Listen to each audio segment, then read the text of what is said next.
merupakan malam yang sangat bersejarah bagi alumni Fakultas Ekonomi. Malam ini kita ketemu dengan satu harapan bahwa silaturahmi ini adalah bahagian yang tak terpisahkan dengan Untas Muslim Indonesia di mana dan Fakultas Ekonomi UNI di mana kita dilahirkan. Kalau salah kita semua alumni, kalau kita tidak kembali memperhatikan ibu kandungnya sebagai alma maternya.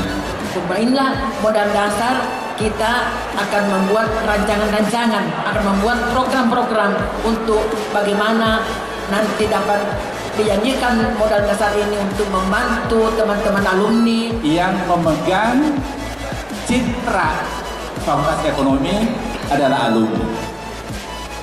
Kalau Pak Dekan bisa jadi mantan dekan, ya, rektor bisa jadi mantan rektor, ketua yayasan bisa jadi mantan ketua yayasan, ketua IKA bisa jadi mantan ketua IKA, dosen bisa jadi mantan dosen, tapi alumni tidak pernah ada yang bilang saya mantan alumni.